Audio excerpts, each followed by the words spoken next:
नमस्कार दोस्तों और प्यारे बच्चों। आज हम कक्षा 10वीं वार्षिक परीक्षा 2023 का संपूर्ण हल देख रहे हैं। इन प्रश्नों को आप अच्छे से याद करें। तो इसमें सबसे पहले निर्देश दे रखे हैं। निर्देश भी आप अच्छे से ज़रूर पढ़ें।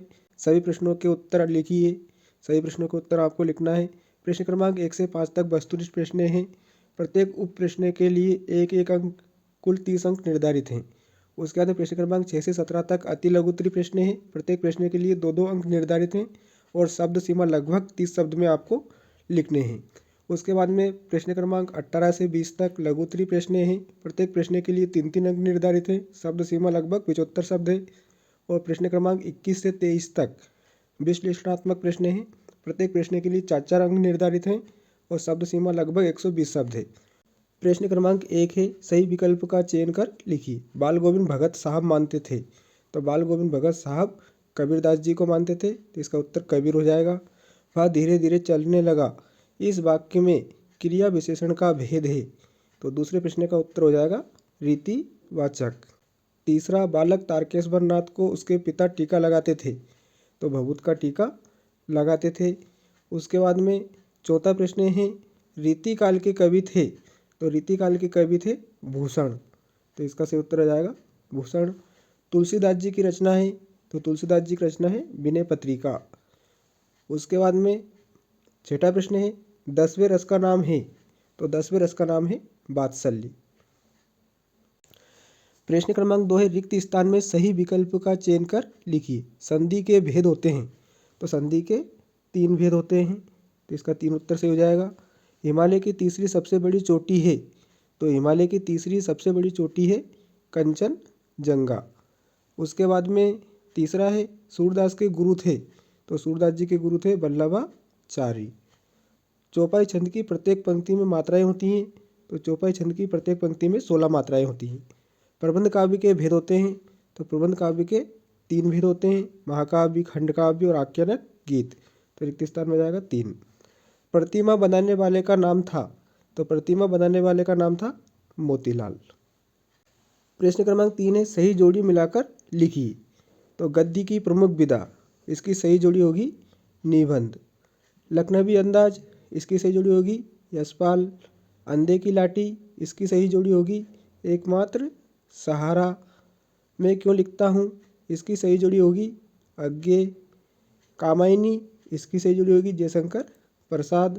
मानवीय क्रियाओं का आरोप, इसकी सही जोड़ी होगी मानवीकरण। तो सही जोड़ी वाले प्रश्न का उत्तर आप इस प्रकार से लिखें, जैसे गद्य की प्रमुख विधाएं निबंध है, लखनवी अंदाज यशपाल, अंधे की लाठी एकमात्र सहारा, मैं क्यों लिखता हूँ अज्ञे, कामायनी जयशंकर प्रसाद, मानवीय क्रियाओं का आरोप मानवीकरण। सही के आगे आपको सही लिखना है और जोड़ी आप पूरी बनाए जिस प्रकार यहाँ पर बनी हुई है। प्रश्न क्रमांक 4 है अपना, एक वाक्य में उत्तर लिखिए। एक अनार 100 बीमार का अर्थ लिखिए।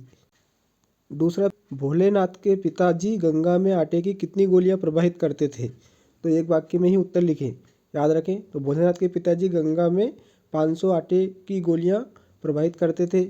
कवि निराला ने बादलों की तुलना किससे की, तो कवि निराला ने बादलों की तुलना काले घुंघराले बालों से की है। रस के कितने अंग होते हैं, तो रस के 4 अंग होते हैं। गद्य की 3 गौण विधाएं लिखिए, तो संस्मरण, रेखा चित्र, आत्मकथा, जीवनी, ये गद्य की गुण विधाएं हैं। 3 लिख सकते हो आप इनमें से। समास के कितने भेद होते हैं, तो समास के 6 भेद होते हैं। तो प्रश्न क्रमांक 4 का उत्तर हम एक साथ देखते हैं, 6 प्रश्नों के उत्तर। तो यह प्रश्न क्रमांक 4 का उत्तर हो जाएगा एक अनार 100 बीमार, जो लोकोक्ति है, इसका अर्थ होता है चीज कम और चाहने वाले बहुत। दूसरा प्रश्न का उत्तर, भोलेनाथ के पिताजी गंगा में आटे की 500 गोलियां प्रवाहित करते थे। तीसरे प्रश्न का उत्तर हो जाएगा, कवि निराला ने बादलों की तुलना काले घुंघराले बालों से की है। चौथे प्रश्न का उत्तर हो जाएगा, रस के 4 अंग होते हैं। गद्य की गुण विधाएं जीवनी, आत्मकथा, संस्मरण है। और छठे प्रश्न का उत्तर हो जाएगा, समास के 6 भेद होते हैं। प्रश्न क्रमांक 5 है, सत्य असत्य चयन कर लिखिए। जो जीता ना जा सके उसे अजय कहते हैं, तो यह सत्य है। प्रेयर भील को घुमाने से पाप नहीं धुलते हैं, तो यह असत्य है। हिरोशिमा में परमाणु बम गिरा था, तो यह असत्य है। पाठ के हिसाब से अणु बम गिरा था, वैसे हिरोशिमा में परमाणु बम ही गिरा था, लेकिन पाठ में अणुबम दे रखा है, इसलिए यह असत्य है। मुख्य गायक के स्वर चट्टान जैसे भारी और गंभीर थे, तो यह सत्य है। दोहा एक सममात्रिक छंद है, तो यह असत्य है। दोहा अर्ध सममात्रिक छंद है। आदमी ने पहल आग का आविष्कार किया था, तो यह सत्य है। तो आप प्रश्न क्रमांक 5 का उत्तर देख सकते हो। पहला सत्य है, दूसरा असत्य, तीसरा सत्य, चौथा सत्य, पांचवा असत्य और छठा सत्य। प्रश्न क्रमांक 6 अपना, यशपाल अथवा मन्नू भंडारी जी का साहित्यिक परिचय निम्न बिंदुओं पर लिखिए। 2 रचनाएं और भाषा शैली। यशपाल का हो जाएगा 2 रचनाएं आपको लिखनी है, तो ज्ञानदान, तर्क का तूफान, धर्मयुद्ध, पिंजरे की उड़ान, फूलों का कुर्ता। तो ये रचनाएं दे रखी हैं, इनमें से 2 रचनाएं आप कोई सी भी लिख सकते हो। भाषा शैली, यशपाल जी ने जन सामान्य की व्यावहारिक भाषा में साहित्य रचना की है। उन्होंने तत्सम तद्भव शब्दों को आवश्यकता अनुसार अपना लिया है। उनकी भाषा में सहजता, ओज, माधुर्य या लालित्य एवं प्रभा आदि गुण सर्वत्र दिखाई देते हैं। यशपाल जी ने वर्णनात्मक, संवादात्मक, भावात्मक, विवेचनात्मक, हास्य, व्यंग्य आदि शैलियों को अपनाया है। तो यह यशपाल का हो जाएगा। अथवा में मन्नू भंडारी का पूछा था, तो मन्नू भंडारी का भी हम देख लेते हैं। मन्नू भंडारी की 2 रचनाएं, एक प्लेट सैलाब में हार गई, यही सच है। उसके बाद में भाषा शैली, मन्नू भंडारी के व्यक्तित्व की तरह उनकी भाषा में भी सहजता, व्यावहारिकता, स्पष्टता, भाव अभिव्यक्ति पाया जाता है। मन्नू भंडारी ने भी विषय के अनुरूप शैली को अपनाया है। भावात्मक, वर्णनात्मक, संवाद, व्यंग्यात्मक आदि शैलियों को अपनाया है। तो यह मन्नू भंडारी की 2 रचनाएं और भाषा शैली हो जाएगी। प्रश्न क्रमांक 7 है, सेनानी ना होते हुए भी चश्मे वाले को लोग कैप्टन क्यों कहते थे? अथवा इस आत्मकथ्य में लेखिका के पिता ने रसोई को भटियार खाना कहकर क्यों संबोधित किया है? प्रश्न क्रमांक 7 का उत्तर हो जाएगा कि सेनानी ना होते हुए भी चश्मे वाले को लोग कैप्टन क्यों कहते थे। इसका उत्तर है, सेनानी ना होते हुए भी चश्मे वाले को लोग कैप्टन इसलिए कहते हैं क्योंकि उसके मन में देशभक्ति की भावना कूट कूट कर भरी हुई थी। अमर सपूत सुभाष चंद्र बोस के प्रति आदर और सम्मान का भाव भरा था। आत्मा वाला था, लेखिका के पिता रसोई को भटियार खाना कहकर क्यों संबोधित करते थे? तो इसका उत्तर है, लेखिका के पिता मानते थे कि लड़कियों को घर की रसोई के कार्य में लगाने से उनकी क्षमता, प्रतिभा और योग्यता हीन हो जाती है। वे रसोई के स्वाद अस्वाद के चक्कर में पड़कर अपनी प्रतिभा का नाश कर लेती हैं। इसलिए लेखिका के पिता रसोई को भटियार खाना कहते थे। प्रश्न क्रमांक 8 है अपना, सेनाई की दुनिया में डुमराव को क्यों याद किया जाता है? अथवा वास्तविक अर्थों में संस्कृत व्यक्ति किसे कहा जा सकता है? प्रश्न क्रमांक 8 का उत्तर हो जाएगा अपना, सेनाई की दुनिया में डुमराव को याद करने के 2 प्रमुख कारण थे। पहला, सेनाई बजाने में जो रीड नरकट एक प्रकार की घास से बनाई जाती है, वह मुख्यतः सोन नदी के किनारे पर पाई जाती है। दूसरा, सेनाई बजाने में महारत हासिल करने वाले उस्ताद बिस्मिल्लाह खां साहब का जन्म स्थान भी है, इसलिए डुमराव को याद किया जाता है। ये 2 मुख्य कारण हैं जिसकी वजह से डुमराव को याद किया जाता है। अथवा में एक संस्कृत व्यक्ति कौन कहलाता है? तो एक संस्कृत व्यक्ति किसी नई चीज़ की खोज करता है। जिस व्यक्ति की बुद्धि ने अथवा उसके विवेक ने किसी भी नए तथ्य का दर्शन किया, वह व्यक्ति ही वास्तविक अर्थों में संस्कृत व्यक्ति है। तो यह प्रश्न क्रमांक 8 के अथवा का उत्तर हो जाएगा। प्रश्न क्रमांक 9 है अपना, निम्नलिखित मुहावरों का अर्थ लिखकर वाक्य में प्रयोग कीजिए। खून पसीना एक करना, डालना, गलना। अथवा निम्नलिखित शब्दों का समास विग्रह कर समास का नाम लिखिए। पंचवटी, नीलांबर। प्रश्न क्रमांक 9 का उत्तर हो जाएगा खून पसीना एक करना। इस मुहावरे का अर्थ है बहुत परिश्रम करना। वाक्य में प्रयोग करके लिखेंगे, बाबूजी यह छोटा सा मकान मैंने खून पसीना एक करके बनाया है। तो यह वाक्य में प्रयोग हो जाएगा। दूसरा जो मुहावरा था, दाल ना गलना, तो इसका अर्थ होता है सफल ना होना। इसका वाक्य में प्रयोग, देवेश ने नकल करने का बहुत प्रयत्न किया किंतु सजग निरीक्षकों के कारण उसकी दाल नहीं गली। प्रश्न क्रमांक 9 के अथवा में पंचवटी, नीलांबर इन 2 शब्दों के समास विग्रह करने थे और समास का नाम लिखना था। तो पंचवटी का समास विग्रह होगा 5 वटों का समूह, और इसमें समास हो जाएगा द्विगु समास। यहाँ पर आप वटों कर लें। नीलांबर, तो नीला है जो अंबर, इसमें समास हो जाएगा कर्मधारय समास।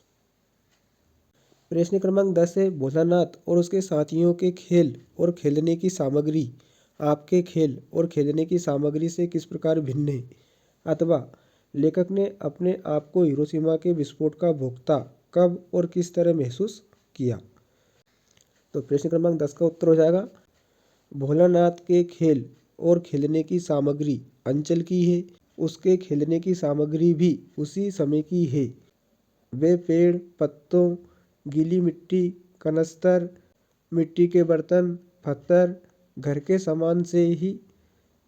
सामान से खेलते थे और आनंद लेते थे। आज का समय बदल गया है। आज cricket, hockey, computer, video game आदि का प्रचलन हो गया है। प्रश्न क्रमांक 10 के अथवा का उत्तर हो जाएगा, समाचार पत्रों के माध्यम से लेखक को हिरोशिमा बम विस्फोट की जानकारी थी। एक दिन सड़क पर घूमते देखा कि एक जले हुए पत्थर पर एक लंबी उजली छाया है। उससे लेखक ने सोचा कि विस्फोट के समय वहाँ कोई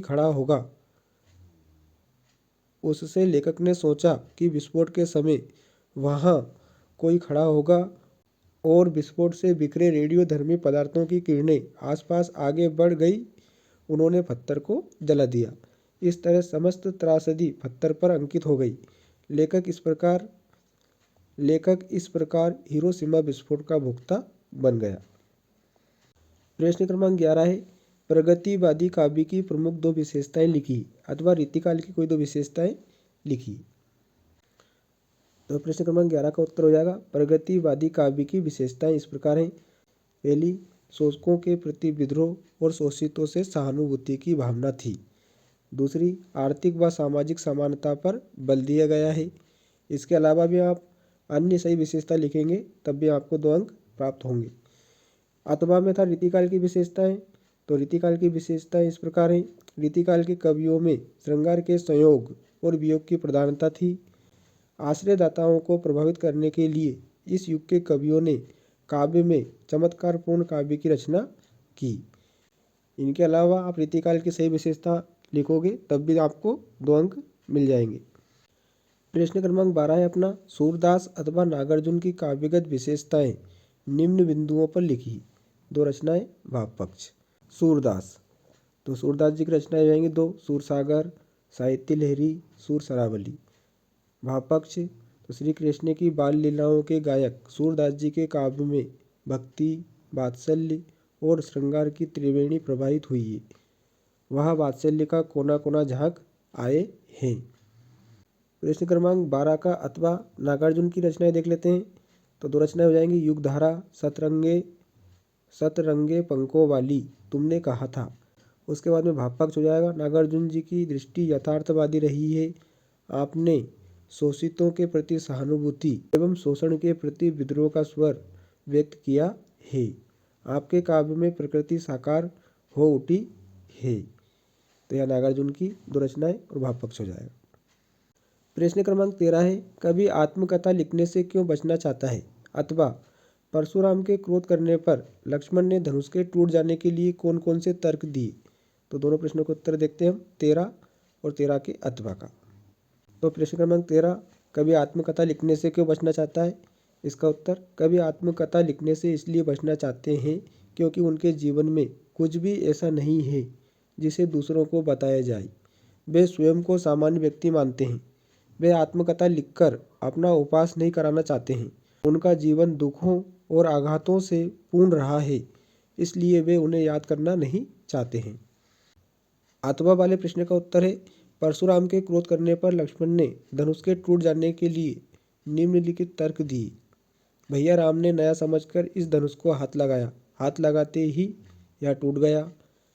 जीर्ण शीर्ण इस पुराने धनुष के टूटने से क्या हानि और लाभ। हमने बचपन में ऐसे अनेक धनुष तोड़े, तब तो आपने क्रोध नहीं किया।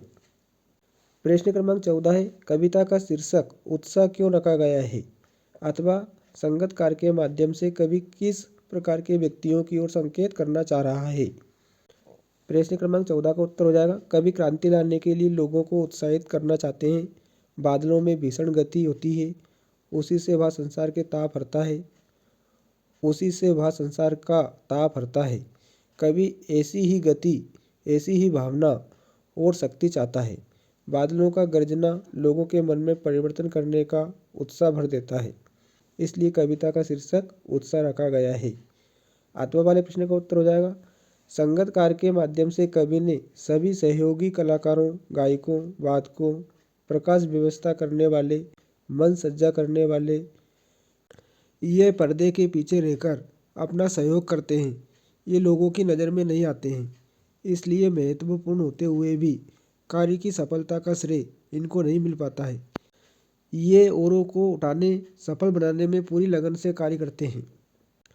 प्रश्न क्रमांक 15 है, खंड काव्य की 2 विशेषताएं लिखिए। उसके बाद में अथवा है, श्रृंगार रस किसे कहते हैं, उदाहरण सहित लिखिए।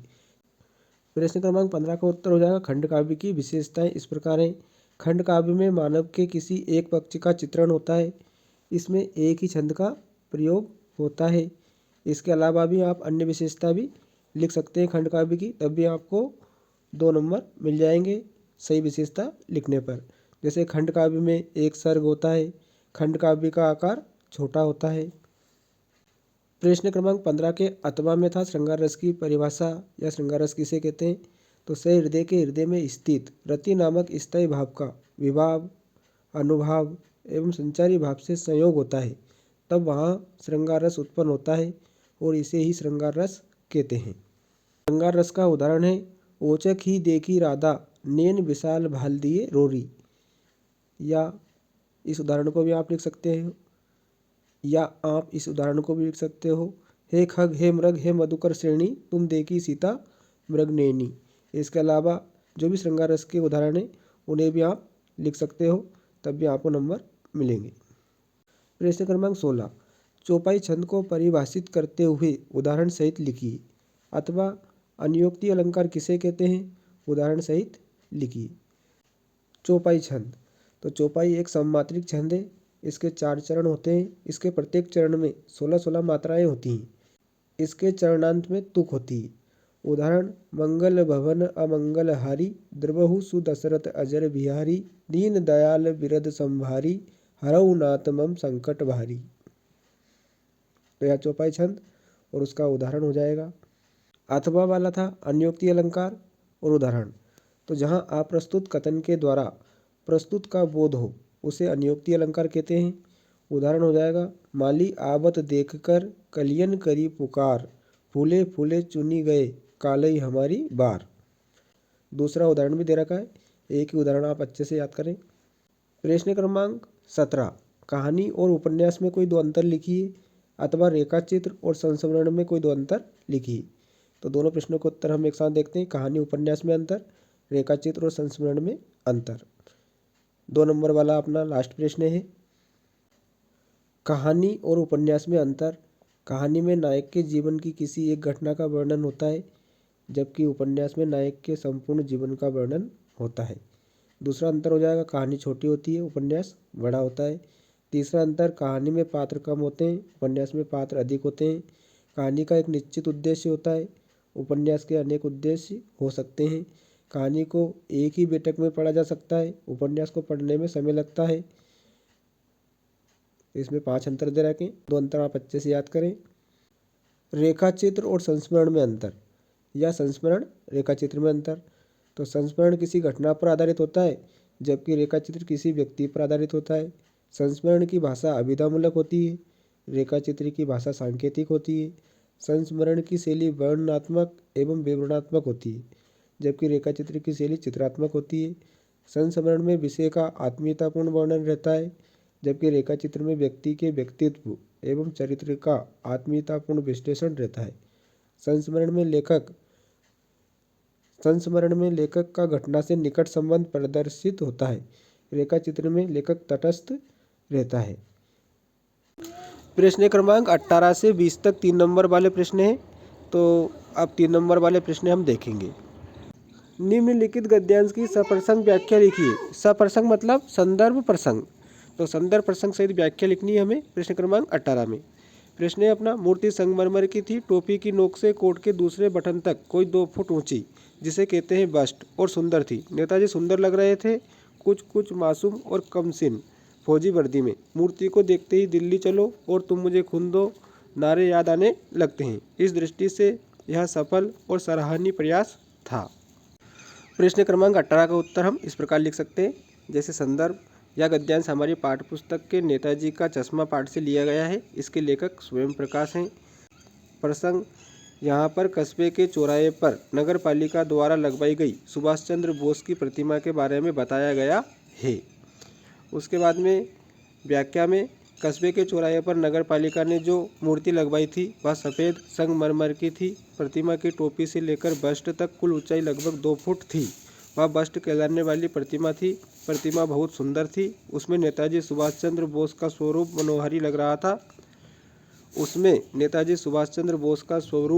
मनोहारी लग रहा था। वे भोले भाले कम आयु के लग रहे थे। उन्होंने जो पोशाक पहन रखी थी वह फौज की थी। वह मूर्ति सजीव सी लगती थी। उसे देखते ही नेताजी के आज़ादी के लिए लगाए गए नारे दिल्ली चलो तथा तुम मुझे खून दो मैं तुम्हें आज़ादी दूंगा स्मरण हो उठते थे। देशभक्ति की भावना को पुष्ट करने की दृष्टि से सुभाष चंद्र बोस की प्रतिमा का लगना निश्चय ही प्रशंसनीय प्रयत्न कहा जाएगा। तो इस प्रकार से आप व्याख्या लिख सकते हो। प्रश्न क्रमांक 18 का अथवा है, यह पितृगाथा मैं इसलिए नहीं गा रही हूँ कि मुझे उनका गौरवगान करना है, बल्कि मैं तो यह देखना चाहती हूँ कि उसके व्यक्तित्व की कौन सी खूबी और खामियाँ मेरे व्यक्तित्व के ताने बाने में गुती हुई हैं, या कि अनजाने अनचाहे किए उनके व्यवहार ने मेरे भीतर किन ग्रंथियों को जन्म दिया है। तो प्रश्न क्रमांक 18 का जो अथवा है इसकी संदर्भ, प्रसंग और व्याख्या देखते हैं। तो प्रश्न क्रमांक 18 के अथवा का उत्तर हम इस प्रकार लिख सकते हैं। संदर्भ में प्रस्तुत गद्यांश हमारी पाठ्यपुस्तक के एक कहानी यह भी पाठ से अवतरित है। इसकी लेखिका मन्नू भंडारी हैं। तो यह जो गद्यांश था या एक कहानी यह भी पाठ से लिया गया था और इसकी लेखिका जो है मन्नू भंडारी हैं, इसलिए हमने लेखिका मन्नू भंडारी लिख दिया। उसके प्रसंग में यहाँ पर लेखिका मन्नू भंडारी ने अपने पिता के इंदौर निवास के खुशहाली के दिनों के बारे में बताया है। प्रसंग में हो जाएगा। और व्याख्या में लेखिका कहती है कि अजमेर आने से पहले उनके पिताजी इंदौर में रहते थे। वहाँ पर उनकी बहुत अधिक इज्जत सम्मान था। वे कांग्रेस से जुड़े थे तथा उसके कार्यों में सक्रिय रहते थे। साथ ही विभिन्न प्रकार से समाज सुधार के काम करते रहते थे। वे शिक्षा के हिमायती थे। इसके लिए वे केवल कहते ही नहीं थे अपितु प्रत्यक्ष रूप से 8-8, 10-10 विद्यार्थियों को अपने घर रखकर उनकी पढ़ाई लिखाई कराते थे। उनके घर रहकर पढ़ने वाले कई विद्यार्थी ऊंचे ऊंचे पदों पर आसीन हुए। लेखिका बताती हैं कि ये पिताजी का संपन्नता का समय था। वे उदार मन से सबकी सहायता करने के लिए प्रसिद्ध थे। उनका स्वभाव अत्यंत कोमल तथा मधुर था। वे अत्यधिक क्रोधी स्वभाव वाले घमंडी व्यक्ति थे। उनमें दोनों ही स्थितियों का सीमातिरेक था। संदर्भ में जो भी गद्यांश दे रखा होता है उसके पाठ का नाम और लेखक का नाम हमें लिखना रहता है। प्रसंग में उस गद्यांश में किसके बारे में बताया गया है वह लिखना रहता है। और व्याख्या में जो गद्यांश दे रखा है उसी को हमें अपने शब्दों में लिखना रहता है। पर्यायवाची शब्दों का प्रयोग कर सकते हैं और अपनी भाषा का प्रयोग हम कर सकते हैं। अर्थ वही निकलना चाहिए। प्रश्न क्रमांक 19, मीठी बोली का महत्व विषय पर अनुच्छेद लिखिए अथवा बढ़ती महंगाई के संबंध में ग्राहक और किराना दुकान के मालिक के मध्य संवाद लिखिए। तो दोनों प्रश्नों के उत्तर हम एक साथ देखते हैं। मीठी बोली का महत्व और संवाद लेखन। प्रश्न क्रमांक 19 का उत्तर हो जाएगा मीठी बोली का महत्व पर अनुच्छेद। वाणी ईश्वर का दिया हुआ अनमोल वरदान होता है। यदि व्यक्ति के पास वाणी ना हो तो यह संसार सूना लगेगा। मीठी वाणी सभी लोगों को आनंदित करती है। जो लोग मीठी वाणी बोलते हैं उन्हें सभी लोग पसंद करते हैं। कोयल अपनी मीठी वाणी के कारण ही सभी लोगों द्वारा पसंद की जाती है। कौवा कर्कश व कठोर वाणी बोलता है इसलिए उसे कोई पसंद नहीं करता है। मीठी वाणी सुनने वालों को ही आनंदित नहीं करती बल्कि बोलने वालों को भी आनंदित करती है। कठोर बोलने वालों को कोई भी पसंद नहीं करता है। मीठी वाणी अमृत के समान होती है। मीठी वाणी से ही हम दूसरों का दिल भी जीत सकते हैं, दुश्मन को भी दोस्त बना लेते हैं। अतः हमें हमेशा मधुर व मीठी वाणी ही बोलना चाहिए। इस प्रकार से मीठी वाणी का महत्व विषय पर आप अनुच्छेद लिख सकते हो। आप अपने तरीके से भी लिख सकते हो। प्रश्न क्रमांक 19 का अथवा संवाद लेखन था बढ़ती महंगाई पर ग्राहक और किराना दुकान के मालिक के मध्य संवाद। तो इस प्रकार से आप बना सकते हो। ग्राहक नमस्ते सेठ जी। दुकान मालिक, नमस्ते नमस्ते मोहित बाबू, क्या लोगे? ग्राहक, घी कैसे चल रहा है? दुकान मालिक, 450 रुपये किलो। ग्राहक, हद हो गई महंगाई की। दुकान मालिक, बादाम क्या कम है? 800 रुपये किलो। ग्राहक, चारों ओर आग लगी हुई है, किस चीज़ का दाम कम है? दुकान मालिक, हम लोग छोटे दुकानदार क्या कर सकते हैं, हम लोगों को भी बड़े मूल्य पर ही सामान खरीदना पड़ता है। ग्राहक, खैर छोड़िए इन बातों को, सरकार जो नीति अपनाए हमें 1 किलो घी दे दें। दुकान मालिक, ठीक है। इस प्रकार से आप संवाद लेकर लिख सकते हो। प्रश्न क्रमांक 20, निम्नलिखित पद्यांश की सप्रसंग व्याख्या कीजिए। हमारे हरि हारिल की लकड़ी, मन क्रम वचन नंद नंदन उर यहाँ दृढ़ करी पकरी। जागत सोबत स्वप्न दिवस निसी, कान कान जकरी। सुनत जोग लागत है ऐसो, जो करऊँ ककरी। सु तो व्याधि हमको ले आए, देखी सुनी ना करी। तो सूर तिन्हीं ले सौंपो, जिनके मन चकरी। तो इसका हमें संदर्भ, प्रसंग और व्याख्या लिखनी है इस पद्यांश की। दूसरा अथवा दे रखा है, मधुप गुनगुनाकर कह जाता, कौन कहानी यह अपनी। मुरझाकर गिर रही पत्तियां, देखो कितनी आज घनी। इस गंभीर अनंत नीलिमा में असंख्य जीवन इतिहास, यह लोग करते ही रहते हैं अपना व्यंग्य मलिन उपहास। तो प्रश्न क्रमांक 20 और अथवा दोनों के उत्तर हम देखते हैं। तो प्रश्न क्रमांक 20 का उत्तर हो जाएगा संदर्भ। प्रस्तुत पद हमारी पाठ्यपुस्तक के पद पाठ से अवतरित है, इसके रचयिता सूरदास हैं। हमारे हरि हारिल की लकड़ी वाला पद्यांश उसकी संदर्भ हो जाएगी। उसके बाद में प्रसंग, जब उद्धव गोपियों को कृष्ण को भूल जाने की बात कहते हैं तो गोपियाँ बेचैन होकर उद्धव को बताती हैं कि हम श्री कृष्ण को नहीं भुला पाएंगी। प्रस्तुत पद में यही भाव व्यक्त है। व्याख्या या भावार्थ, गोपियाँ उद्धव से कहती हैं, हमारे लिए श्री कृष्ण हारिल की लकड़ी हैं। जिस प्रकार हारिल पक्षी अपने पैरों की लकड़ी को नहीं छोड़ पाता है, उसी प्रकार हम भी श्री कृष्ण से अलग नहीं हो पाएंगी। वे हमारे जीने का आधार हैं। हमने नंद के पुत्र श्री कृष्ण को अपने हृदय में कसकर पकड़ लिया है, उन्हें अपना मान लिया है। वे कहती हैं कि जागते हुए, सोते हुए अथवा स्वप्न अवस्था में दिन रात हम कृष्ण कृष्ण का जाप करती रहती हैं। उन गोपियों को उद्धव का योग का उपदेश कड़वी ककड़ी की तरह लगता है। उसी योग के रोग को उन गोपियों को देने के लिए उद्धव आ गए, जो उन्होंने ना कभी देखा, ना सुना और ना भोगा है। सूरदास कहते हैं कि गोपियों ने उद्धव को साफ साफ कह दिया कि तुम्हारा योग हमें नहीं चाहिए, इसे तुम उनको जाकर सौंप दो जिनके मन चकराते हो, अर्थात अस्थिर मन वालों को जाकर योग साधना सिखाओ। हमारे मन तो श्री कृष्ण में रमे हैं। तो इस प्रकार से आप संदर्भ, प्रसंग और व्याख्या लिख सकते हो।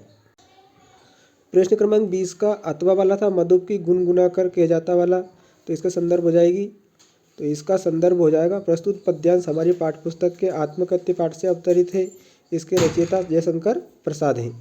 प्रसंग, यह कवि जयशंकर प्रसाद अपने अनुभव व्यक्त कर रहे हैं। व्याख्या या भावार्थ, कवि जयशंकर प्रसाद अपने मन को भ्रमर मान रहे हैं। यह मन रूपी भौरा गुनगुनाकर पता नहीं कौन सी कहानी कह रहा है। कवि के निकट तो अनगिनत कोमल पत्तियां मुरझाकर गिर रही हैं। ये गिरने वाली कोमल पत्तियां उनके जीवन की मधुरता का प्रतीक हैं। आशय यह है कि जिस तरह ये पत्तियां गिरकर नष्ट हो रही हैं, उसी तरह मनुष्य के जीवन का भी समापन हो जाता है। इस दूर दूर तक फैले गहरे नीले आकाश के नीचे अनगिनत लोगों ने अपने जीवन का इतिहास लिखा है, अर्थात असंख्य लोग इस संसार में सक्रिय रहकर अपनी आत्मकथा लिख चुके हैं।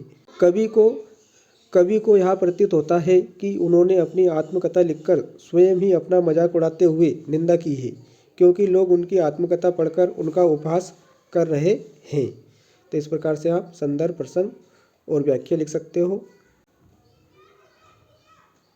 मधुप की गुनगुनाकर कह जाता वाले पद्यांश की।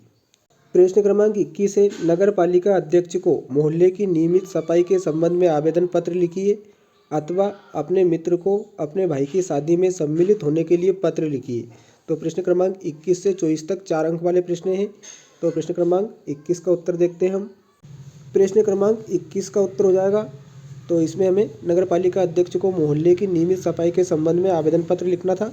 तो सबसे पहले प्रति श्रीमान नगर पालिका अध्यक्ष महोदय, नगर पालिका जो भी नगर पालिका लगती है उसका नाम आप लिख सकते हो। जैसे मैंने पचोर लिखा है, विषय मोहल्ले की नियमित सफाई के संबंध में आवेदन पत्र। महोदय, उपरोक्त विषय में निवेदन है कि मैं वार्ड 3 इंद्रपुरी कॉलोनी का निवासी हूँ। नगर पालिका के सफाई कर्मचारी 15 दिनों में एक बार इस वार्ड में आते हैं। शेष दिनों में कूड़ा कचरा गलियों, सड़कों तथा नालियों में पड़ा रहता है। नियमित सफाई नहीं होने से गंदगी और मच्छरों का प्रकोप फैला हुआ है, जिससे बीमारियां फैलने का डर है। अतः आपसे विनम्र निवेदन है कि आप स्वयं इस मोहल्ले का निरीक्षण करें तथा सार्वजनिक हित में आप नगर पालिका के सफाई कर्मचारियों को नियमित सफाई करने का निर्देश दें। धन्यवाद। भवदी, नगर पालिका वार्ड 3 पचौर के समस्त निवासी, नगर पालिका पचौर और दिनांक। तो इस प्रकार से आप आवेदन पत्र लिख सकते हो। उसके बाद में अथवा वाला था, अपने मित्र को अपने भाई की शादी में सम्मिलित होने के लिए पत्र लिखिए। तो यहाँ पर पता लिखें सबसे पहले, जैसे 189 रेलवे फाटक रोड पचौर, तहसील नरसिंहगढ़, जिला राजगढ़। उसके बाद में दिनांक, तो यहाँ पर पता आता है। उसके बाद में प्रिय मित्र, अपने मित्र का नाम जिसको आप पत्र लिख रहे हो। सप्रेम नमस्ते। अत्यंत हर्ष का समाचार है कि मेरे बड़े भाई मोहन का विवाह 27 फरवरी 2025 को होना है। विवाह समारोह पचौर से हो रहा है। बारात पचौर से इंदौर के लिए 27 फरवरी को दोपहर काल प्रस्थान करेगी। विवाह समारोह में तुम्हें अवश्य परिवार सहित सम्मिलित होना है। तुम 26 फरवरी को आना ताकि तुम आराम कर सको। आदरणीय माताजी एवं पिताजी को सादर चरण स्पर्श। तुम्हारा मित्र, अपना नाम आ जाएगा, पवन।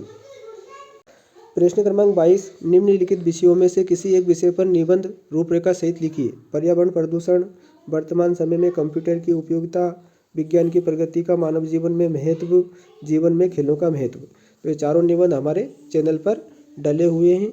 आप उसमें से भी इन चारों निबंधों को देख सकते हैं रूपरेखा सहित। उसके बाद में प्रश्न क्रमांक 23 है, निम्नलिखित अपठित गद्यांश काव्यांश को पढ़कर दिए गए प्रश्नों के उत्तर लिखिए। पहले अपठित गद्यांश दे रखा है। कभी कभी लक्ष्य बहुत दूर दिखाई देता है। संदेह होने लगता है कि इस लक्ष्य को प्राप्त कर लेंगे या नहीं। कई बार लक्ष्य प्राप्ति के लिए अनेक प्रयास करने पर भी असफलता मिलती है। इससे मन में निराशा का भाव जागृत हो जाता है। निराशा से प्रसन्नता और शांति नष्ट हो जाती है। आशा उत्साहित करती है। निराशा का भाव अकेले नहीं आता, उसके साथ हीनता की भावना का जन्म होता है। असुरक्षा का भाव आता है। तनाव का बवंडर आ जाता है। मन उत्साहहीन हो जाता है। मन में निराशा नहीं, आशा को बसाना चाहिए। जो लोग जीवन में आशावादी रहते हैं वही विपरीत परिस्थितियों में भी लक्ष्य प्राप्ति में सक्षम हो सकते हैं। तो यहाँ पठित गद्यांश दे रखा है। उसके बाद में प्रश्न दे रखे हैं। पहला प्रश्न दे रखा है, इसमें गद्यांश का शीर्षक लिखिए। और दूसरा दे रखा है, निराशा का भाव क्यों जागृत होता है। और तीसरा दे रखा है, मन में आशा का भाव क्यों बनाए रखना चाहिए। तो तीनों प्रश्नों के उत्तर हम एक साथ देख रहे हैं। अपठित गद्यांश में से ही इन प्रश्नों के उत्तर हमें लिखने रहते हैं। शीर्षक में किसके बारे में दे रखा है वह लिखना रहता है। तो प्रश्न क्रमांक 23 का उत्तर हो जाएगा, शीर्षक है आशा का भाव। दूसरे प्रश्न का उत्तर हो जाएगा, लक्ष्य प्राप्ति के लिए किए गए प्रयासों के बाद भी असफल हो जाने के कारण मन में निराशा का भाव जागृत होता है। तीसरे प्रश्न का उत्तर हो जाएगा, आशा उत्साह का भाव भरती है तथा विपरीत परिस्थितियों में भी लक्ष्य तक पहुंचने की शक्ति प्रदान करती है। उसके बाद में प्रश्न क्रमांक 23 का अथवा वाला प्रश्न था, श्रम होता सबसे अमूल्य धन, सब जन खूब कमाते, सब असंग रहते अभाव से, सब इच्छित सुख पाते, राजा प्रजा नहीं कुछ होता, होते मात्र मनुज ही, भाग्य लेख होता ना मनुज का, होता कर्मठ भोजी। इसमें पहला प्रश्न है, इस पद्यांश का शीर्षक लिखिए। श्रम को कवि ने कैसा धन कहा है। राजा प्रजा नहीं कुछ होता है से कवि का क्या आशय। तो इन तीनों प्रश्नों के उत्तर हम एक साथ देख रहे हैं। तो पहले प्रश्न का उत्तर शीर्षक हो जाएगा श्रम का। तो पहले प्रश्न का उत्तर श्रम का महत्व शीर्षक हो जाएगा। श्रम को कवि ने अमूल्य धन कहा है जिसका कोई मूल्य ना हो। तीसरे प्रश्न का उत्तर हो जाएगा राजा प्रजा ना होने से कवि का तात्पर्य है संसार में किसी भी प्रकार का ऊंच नीच का भेदभाव ना हो, ना कोई बड़ा हो ना कोई छोटा हो।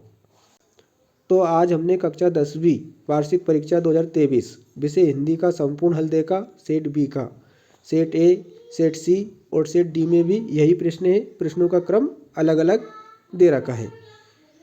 वीडियो को अधिक से अधिक शेयर करें, लाइक करें और चैनल को सब्सक्राइब जरूर कर लें और वीडियो को अधिक से अधिक शेयर करें। और 2025 वार्षिक परीक्षा की तैयारी हेतु इन प्रश्नों को अच्छे से याद करें। धन्यवाद।